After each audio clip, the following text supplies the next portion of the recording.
Good morning, comrades, and I'm very sorry I will have to leave our meeting shortly because I've got other commitments at the university. I am very happy to be here today. I think the Climate Justice Charter is a very powerful tool in our common struggle, and I commend all comrades in South Africa, Comrade Vish in particular, for taking the lead in this work. My policy brief, it looks at the economic drivers of climate change. It looks at the case for reducing the consumption of fossil fuels. It looks at the economic policies to support the transition to a more just and democratic order. All this drawing on the Climate Justice Charter. And what the policy brief does is to make a case for leaving oil in the ground, makes a case for diversifying energy supplies, makes a case for securing macroeconomic stability and sustainability, makes a case for improving the distribution of income, of wealth, and of power. And it argues very, very importantly for me that all these challenges, they have to be addressed simultaneously and not in sequence.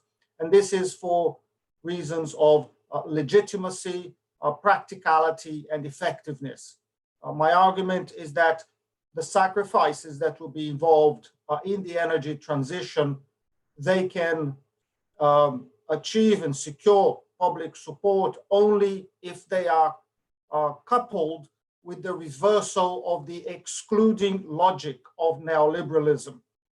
And what the policy brief does then, having made this general point, this general claim, is to look at a set of policy principles that have to be incorporated, I argue, in the public policy strategy to effect the energy transition that we need. The first principle is that mass poverty and environmental protection are equally urgent problems, and they have to be addressed together by public policy. And this, to me, is the essence of a just and democratic economic strategy. The second principle is that democratic development has to be equalizing, meaning it has to benefit the poor more than the rich. And it means that growth, to me, is democratic only when it reduces both absolute poverty and relative poverty at the same time. The third principle is that the goals of a just and democratic economic strategy, and I include macroeconomic stability, environmental sustainability, improvements in distribution, in social welfare, in economic diversity, they have to be pursued directly. They cannot be conditional on profit seeking, they cannot be conditional on trickle down, they cannot be conditional on the interests of finance. And my fourth principle is that a just economic strategy has to be democratic, and this operates at two levels. At the macro level, economic democracy depends on mass mobilization supporting a just strategy. And at the micro level, a just and democratic strategy has to protect individual rights and collective identities. So, social inclusion and political equality and the recognition of rights, both of current generations and of future generations, they will lend support to policies that promote economic equality and a more harmonious coexistence with nature.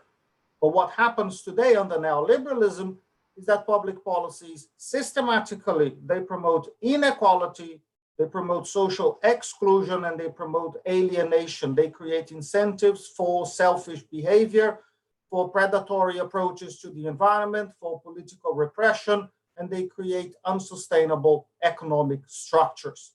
So what the paper will do then is to focus on the role of public policy towards the selection of just and democratic policies to drive diversification in the economy, to drive distribution, to drive decarbonization, to drive sustainability. And then the policy brief will look at fiscal and monetary policies. It will look at the role of public investment. It looks at the balance of payments constraint. It looks at social policies, and it looks at financial policies. And across all these policies that are detailed in the policy brief itself, it brings out a message that just and democratic strategies will require state intervention to induce and to regulate the process of economic activity, to target resources into priority sectors, to target resources into those areas that bring benefits directly to the poor, and to ensure that in doing this, there is also macroeconomic stability. So the case is that policies must be targeted, and the priorities for public policy have to include, first of all, the economic sectors that bring direct benefits to the poor. These are sectors that will generate income and employment for the poor, that will be producing goods and services that the poor consume. I'm talking about small-scale agriculture, I'm talking about construction, infrastructure, basic consumer goods. Then there's a second set of priorities on heavy infrastructure and technological upgrading that will then drive the economy over the long term. And this is immediately suggesting that finance will be a limitation to any just and democratic economic strategy. It will be a limitation to the distribution of income, to the distribution of wealth. It will be a limitation to economic diversification and the mitigation of climate change. And this is a challenge that we have to address, the challenge of financing the strategy. And the suggestion in the policy brief is that this can be done, first of all, by cutting the consumption of the rich and cutting the consumption of the rich economies in the world, primarily through progressive taxation. This will be the fairest and the most efficient way to generate resources, to improve distribution, and to cut emissions at the same time, because the consumption of the rich is much higher and it is much more carbon intensive than the consumption of the poor. We can also raise finance through progressive and green income taxes and surcharges, taxes on capital gains, taxes on dividends, compulsory savings schemes for the rich, heavy taxes on carbon intensive luxury goods like holidays and yachts and big cars and business class travel and so on. And those taxes can be supplemented by taxes on financial transactions, taxes on international capital flows, and those taxes can be very small, but it has been demonstrated by experiences around the world that those taxes are very difficult to evade, and even though they're very small, they can raise a lot of money because there are lots of financial transactions that would be taxed in this case. You can also fund green investment projects and those and the running costs that come with them through domestic loans and through external loans and transfers like shares of global taxes on financial transactions, taxes on emissions, taxes on international aviation and shipping, taxes on luxury consumption, and so on. And we expect that poor countries must also receive development aid and receive transfers of green goods and green technologies from the global north. And these transfers can be managed by international consortia and by new international organizations. So what the policy brief will do is to show that the impact of climate change will be felt. If we leave it to run, it will be felt primarily by the poor and primarily by the poor countries. Then I will make the argument in the policy brief that those challenges they should not be confronted separately. They should not be confronted selectively. They should be addressed together through a just and democratic economic strategy for reasons of efficiency, consistency, and legitimacy. And then the brief will suggest a menu of progressive policies to look at economic diversification, redistribution, and sustainability. And we know that those policies will not be implemented easily, given the pressures of the oil companies, given the interests of the large corporations, the cowardice of neoliberal politicians, the preferences of the privileged in our societies. Those people, they have profited enormously from the current structure of the world economy, the unsustainable structure of the world economy. And those people, they feel protected by their wealth against the damages that climate change can bring. But we, as an animal species, we have never experienced a challenge that can be compared to the current one. The dislocations will be huge. There will be immediate consequences for countless lives, for countless livelihoods, and there may be fatal implications for billions of people around the world. So the policy brief will also make the case that across all the principles and policies for a just and democratic economic strategy, the state will have to play an essential role through policy coordination and through incentives to secure diversification, redistribution, and environmental sustainability, because the state is a fundamental tool for collective action. It is the only institution we have that is at least potentially democratically accountable, and that can influence the pattern of employment, the pattern of production, the pattern of distribution of goods and services and income and assets, and that can influence the relationship between humans and nature in a systematic way.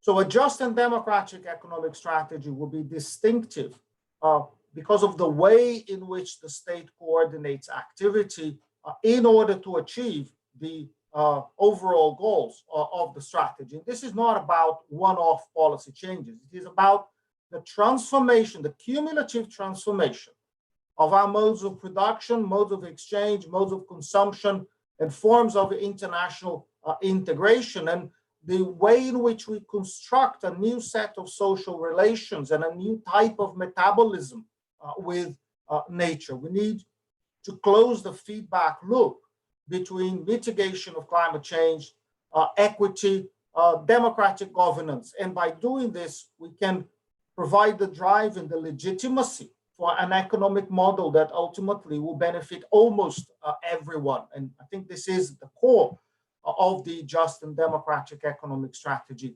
that we are discussing, and that I think I outlined in the policy brief. Of course, the political process will be central to the success of this strategy. Strong institutions of representation, strong institutions of negotiation will be essential to manage sectional interests and inevitably the conflicts that people will come into.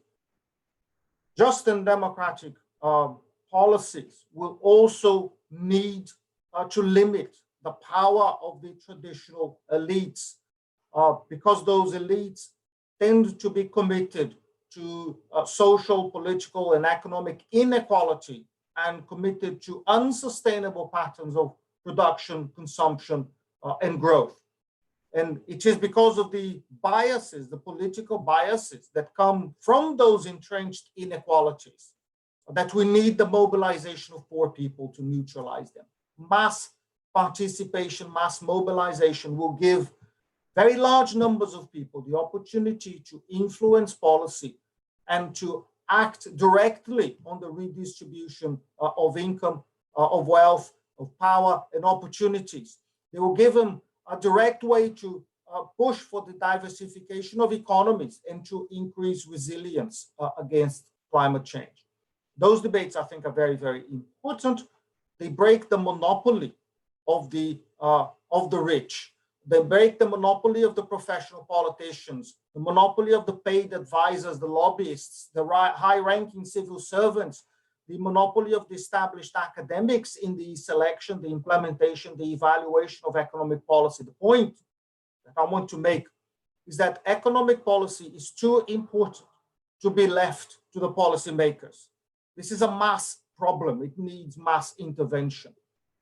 And we need to have a set of ambitions that will integrate localized struggles, that will delegitimize neoliberalism, and that will support practical alternatives along just and democratic lines. And I'm concluding, comrades. The difficulty, I think, that we have is that building those alternatives will need new structures of representation, new structures from parties to trade unions to community associations, all of them corresponding to the current mode of existence of our societies, not looking to the past, but looking to the present and the future.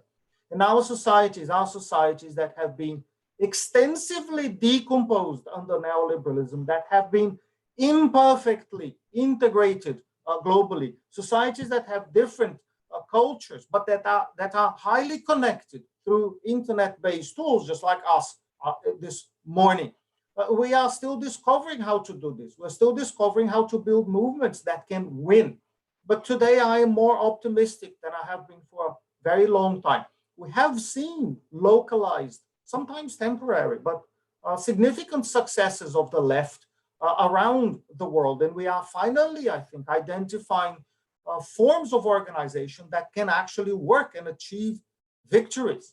There is, I think, nothing more important for the left right now than to get involved in building this, exactly this new wave of movements, just like the Climate Justice Charter points towards. And I think this is exactly what we need to do right now.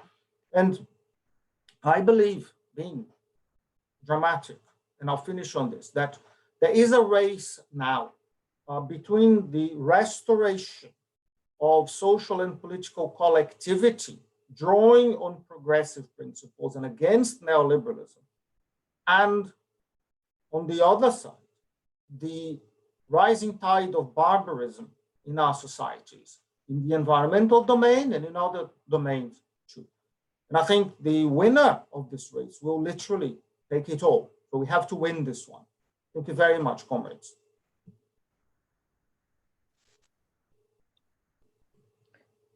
Thank you, Alfredo. I'm handing over to Awande Buthelezi to chair. He had some technical difficulties. Over to you, Awande. Hi, good morning and welcome. Thank you. As Vish said, I was just struggling with the computer and the internet. So I will be chairing this first session. That was Alfredo Saad-Filho with for a just and democratic development approach to macroeconomic policy to advance the deep just transition. And in the interest of time, we can move on to Hameda on minimum wages, austerity, and the challenge of a climate justice state.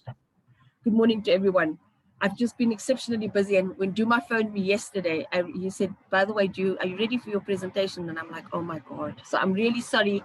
I've been in and out of meetings, but I think in terms of the everybody being here and the discussion that we're wanting to take forward, let me speak to some of the key challenges that we've been experiencing in relation to the national minimum wage, and how in the context of austerity, we need to be pushing for a basic income grant, but also why it's particularly important in the climate change discourse. So for people who don't know me, I'm with Naledi, the research arm for COSATU, and as part of being the executive, but also doing research, we've been looking at work on climate change and doing a lot of education work on climate change, and have been at the forefront of pushing for the just transition.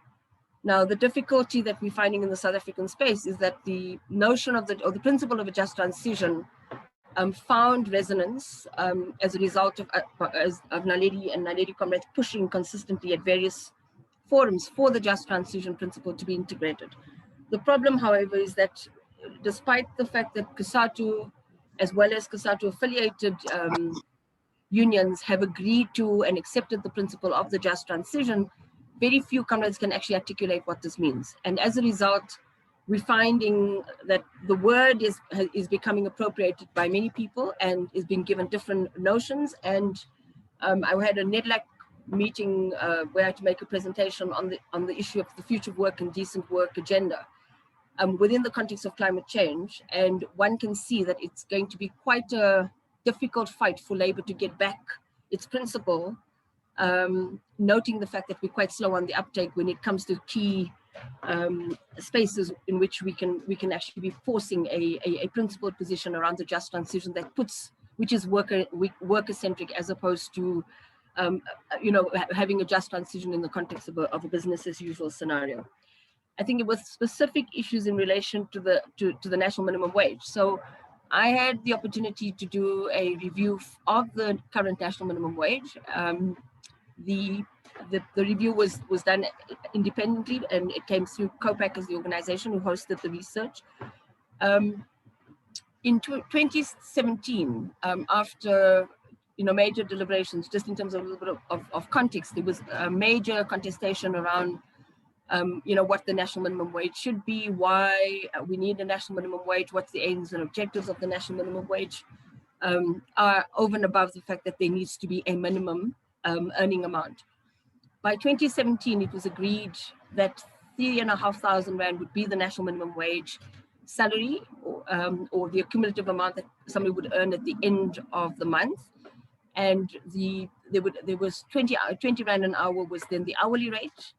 And then again, through major pushback from business in particular, they pushed for lower hourly rates for domestic workers and agricultural workers. I mean, and the painful reality is that when we pushed for a national minimum wage, it was largely to address the issues and the struggles and decent and acceptable working conditions of precarious workers like the domestic workers and the agricultural workers. So despite that being one of the major catalysts, I think, for the national minimum wage, we weren't able to achieve securing them a very progressive salary increase or a wage increase at that point.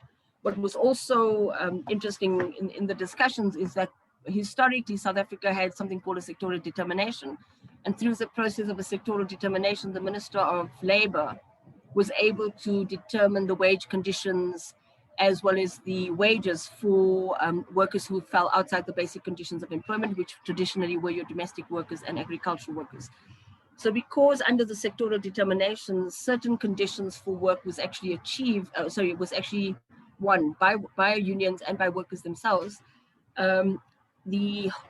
through the negotiations of the national minimum wage, it was felt that since the national minimum wage focused mainly on a rand-based remuneration system, they did not want to wither away or have the wage increase or the rate increase take away all the other gains that workers had made. So there was a concurrent process where the sectorial determinations were running concurrent with the national minimum wage over a certain period of time, and that by 2021 or at the end of this year, they with the new increase, they basically on par. So in 2018, the national minimum wage legislation was augmented, legislated, and in January 2019, the national minimum wage came into effect. Now, what's interesting to note, and the reason why I raised specifically the dates, was in 2017, an amount was agreed to.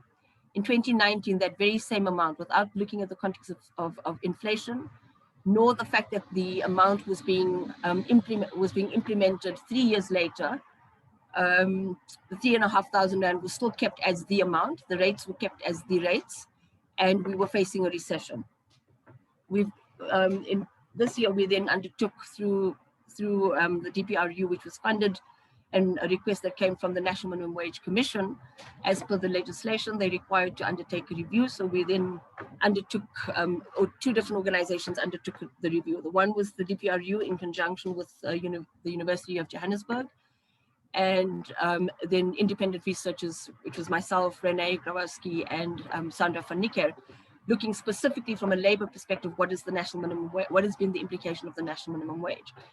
So as soon as the reference group indicates that the DPRU study can be shared, I'll share that with you, but you're most welcome to have, I think by next week you can have the report that we did, the independent researchers did. So what we found was that despite the fact that the national minimum wage is so minimal, that employers by and large are using every single trick in the book to avoid the application of the national minimum wage.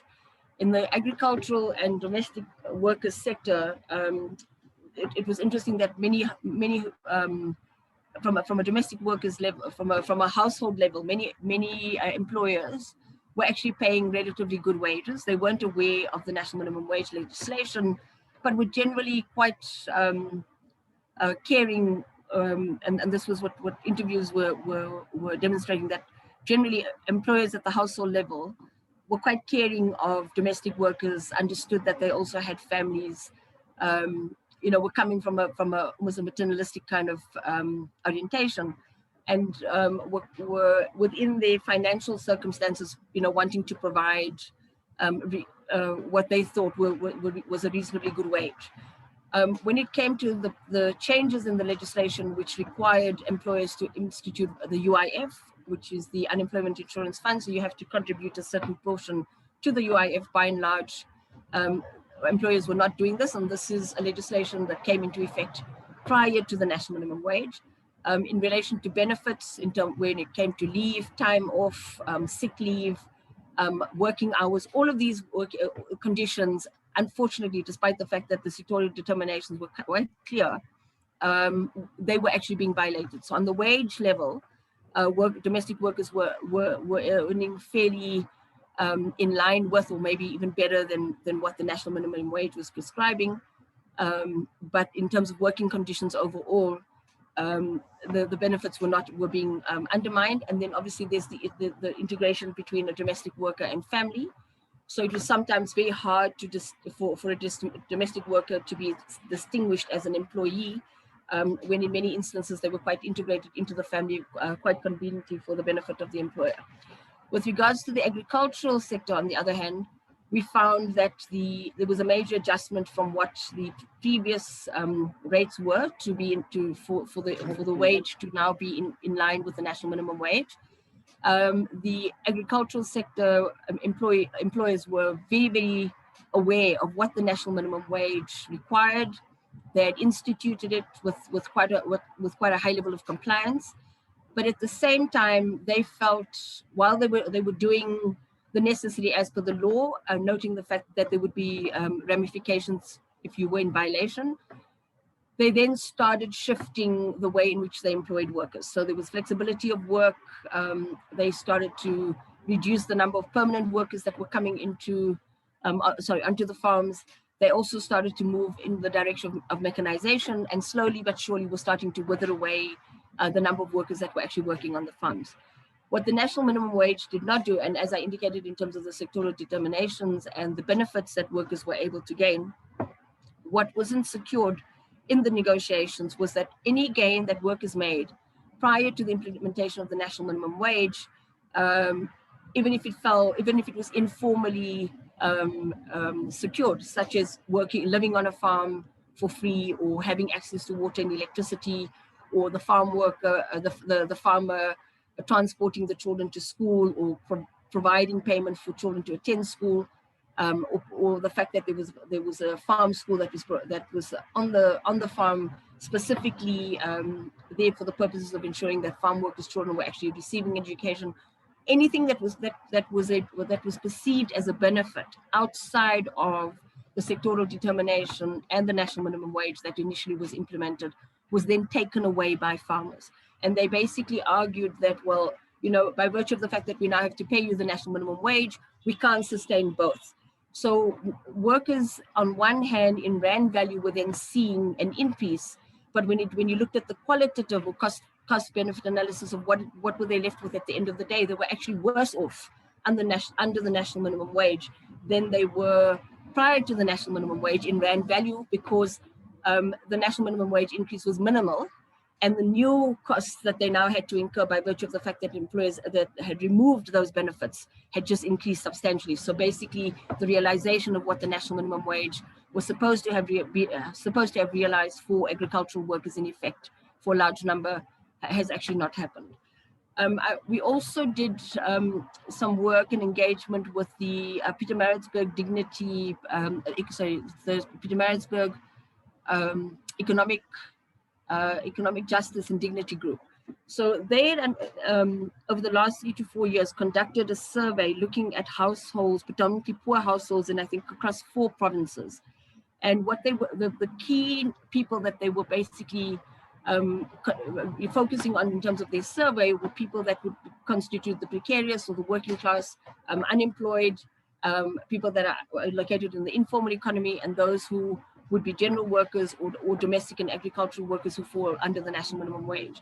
The reason they conducted the survey is, and again, it links quite close to the issue of climate change and the issue around food sovereignty. Their understanding was that as a result of South Africa's neoliberal trajectory, the impact on the working class in relation to what they eat in terms of food and food security is one of the areas in which there's a direct attack. So in order to to obtain empirical data, they undertook this particular survey, and I can make the report is on their website, but I can also make the link available. What they found, so in terms of the analysis, they call it the food basket. So they go and assess what income people are actually earning, or what income does the household have at their disposal. They then do an interrogation of what do people use that income for. So in some instances, it would be social services, and they paid a specific focus. They had a specific focus on electricity, noting the fact that there've been challenges around electricity, but also it's one of the services that had the most erratic increases. They looked at transport, particularly public transport, because that's what most working class people rely on when they need to either go to work or find when it is that even if they're located in the informal economy, or they're having children, needing children to go to school, that would be the mode of transport that they would rely on. And again, within the context of COVID, but also prior, the transport sector, public sector transport, had seen a massive increase in its costs, and again, with major ramifications for poor households. And then the third issue was then to disaggregate what were people actually doing in relation to food. So what they basically found is, if you take those three services and you look at the income that people were earning, you basically, just for a nutritional basket of food at the most basic level, a household would need 4,500 rand. Now, this is excluding what you would pay for electricity and what you would pay for food, for transport, right? Just for food, you would need 4,500 rand, and our current national minimum wage is pegged at 3,500. This is in the context of climate change, with in terms of the fact that we're seeing, as government moves towards, argues that it's moving towards their so-called just transition, or meeting their NDCs. They're closing coal-fired power stations.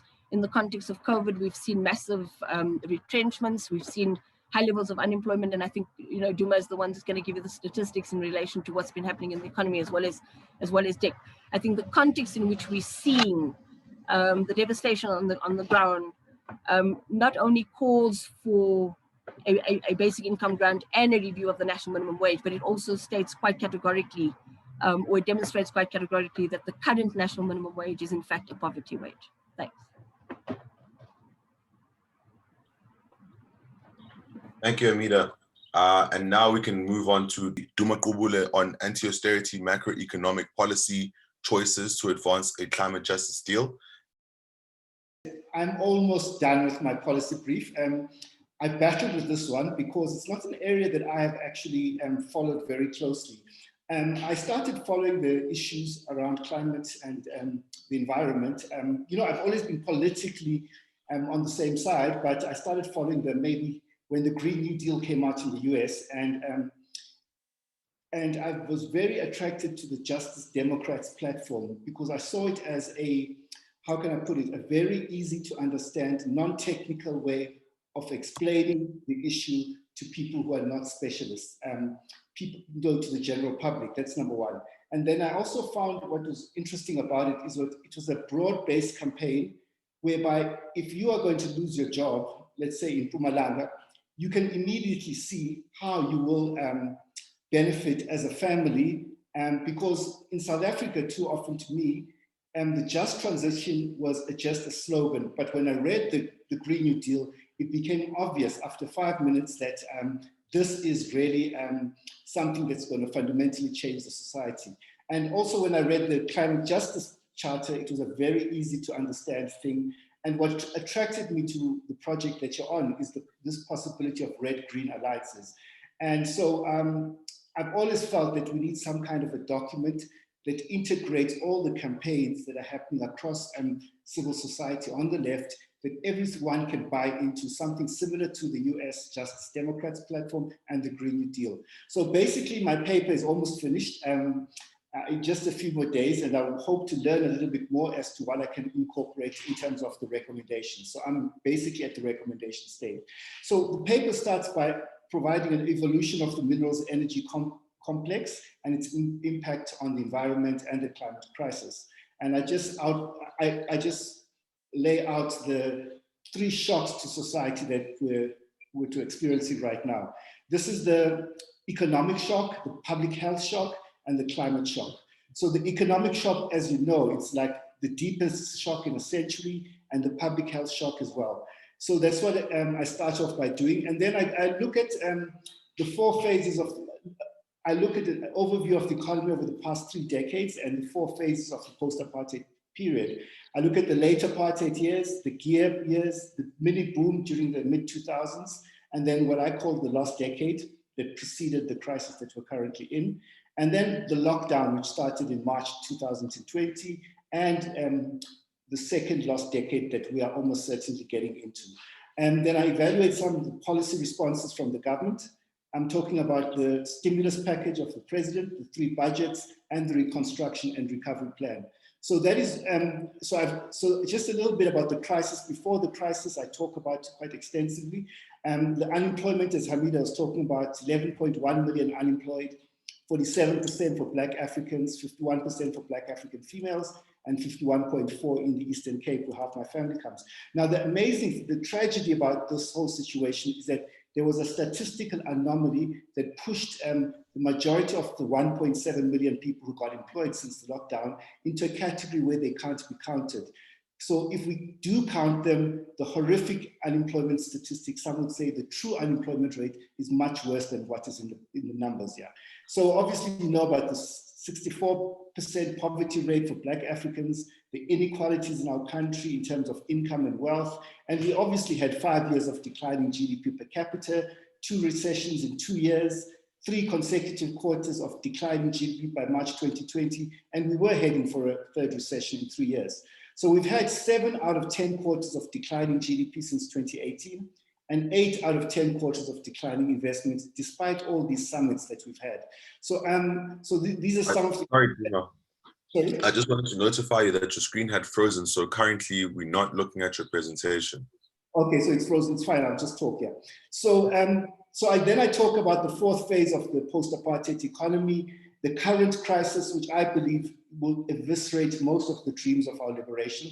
At the end of 2020, GDP per capita will only be 15% higher than it was in 1994. And I talk about the crony corona capitalism and the vulgar neoliberal response by the government, which will deepen the depression. And unemployment is heading towards 50%, at which point I believe the whole society will become unviable. And the whole social fabric will be irreversibly scarred. And it could take, according to Treasury and the UNDP, 5 years, 2024, to reach 2019 levels of GDP. And given that the economy the population will continue to grow, it will be longer to get to 2019 levels of GDP. It will take longer than the 5 years. So we are facing, on current policy trajectory, a second lost decade in terms of economic development. And so then I look at the financing of the issue. So basically I'm talking about, we need to look at the whole SA Inc. balance sheet, and I compare issues relating to our debt. And then I look at, so what I'm saying is that we need to look at our whole balance sheet. So our net loan debt as a country is about 3 trillion rands. Then there's the ESCOM debt, which is now 484, the Road Accident Fund, but then the Public Investment Corporation's got assets of about 2.1 trillion. We've got foreign exchange reserves of about 900 billion, and we've got cash balances of 260 billion. There's also a surplus in the UIF, and Dick will obviously explain this in a bit more detail during his panel.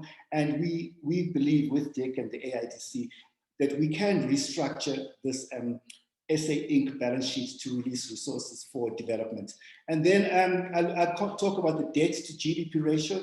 We can also borrow more money in terms of, so I look at the debt metrics. If you look at South Africa in March 2020, we had a gross debt to GDP ratio of 63.5%, a net debt to GDP ratio of 58.2%. It is well below the world average of 84% and advanced economies of 105. It's about the same level as many upper middle income countries like India, Brazil, Argentina. And if you look at countries like Pakistan, Egypt, Angola, and Mozambique, we're quite similar to many countries. But so what I say is that in terms of the shock to the economy this year, the IMF says that the average world GDP ratio will increase to about 100%. Every country will have the same shock to its economy, except some of them in Asia, which have done very well. And so ours will be in line with the global average increase in the debt to GDP ratio. In relative terms, will be exactly where we were before the crisis. And there is no tipping point at which the rising debt ratio results in economic collapse. And then I talk about some of the funding options. I believe in terms of what we learned from MMT is that a sovereign state which issues its own currency cannot fail to meet its obligations in old currency unless it chooses to do so. So we have to find a way of harnessing what Stephanie Kelton calls our public money, our sovereign money. The central bank can become, and I explain how it can happen, that the central bank can provide monetary financing of government spending and possibly release foreign exchange reserves. The South African Reserve Bank and the PIC can purchase government debt on the primary market or the secondary market to reduce the long-term cost of capital. So as I said, we can restructure the SA Inc. balance sheet. I explained this quite well in detail in the paper as to how we can do this, and I'll share it with Dick before as well. And we are on the same page on this thing. And there've also been other proposals around a wealth tax, financial transaction tax, as Alfredo was talking earlier. So what I say is that there is no real financial constraint in terms of raising the resources that we need, but there's a real economy constraint, which is less during the depression that we're currently facing. So that also doesn't really exist at the moment. But there are obviously institutional constraints and issues like corruption and states' capacity. Those are the serious issues. And so we need to innovate to address these issues of the institutional constraints. And there's been proposal of temporary ring-fenced public-private community agencies that we can set up. So just quickly, so in terms of the recommendations that I believe that I'm trying to put together at the end of my paper at the moment, obviously I believe in a basic income grant at the upper bound poverty level at the minimum. That will cost 500 billion rands. We must look at the net cost after taking account benefits of higher growth and tax revenues. And I'm trying to just provide a little scenarios in that. And then we can implement taxes on wealth, property, carbon emissions, and financial transactions, as Alfredo was saying. I believe that we have to repurpose the unemployment insurance fund. There are various models that we saw throughout the crisis. There was the German model. The UIF pays too little to people based on what they were earning before. So I will explain the whole issue as to how we can, these crises in global capitalism, they're now more frequent, and it could become next year a commodity crisis. It could become a financial crisis again. It could become a climate crisis. So what we have to do is to protect the people in the workplace. The next thing is we must implement the national health insurance system. I did a scenario where I looked at the per capita spending in the private sector and the per capita spending in the public sector. So we could theoretically reach the same level of service in the public sector with 2/3 of per capita spending in the private sector because of economies of scales and things like that. So I did a short scenario as to what it will take to implement the national health insurance. And also the issue of free education, basic and tertiary. What we have right now, I don't feel like it goes far enough, and we have to extend the whole campaign on free education. So the dignity floor that I'm talking about, it will have elements like the national health insurance and free education and the basic income grant. And obviously the climate justice deal for South Africa to drive industrialization and so forth. So I'm currently, I believe what I need to do is to have a set of demands, like you see, that many people can rally around civil society, a set of simple, easy to understand demands, and that is what I'm working for on the last few days of my policy brief. And I'll be reaching out to some of you to talk about them. So thank you very much. That's my input here.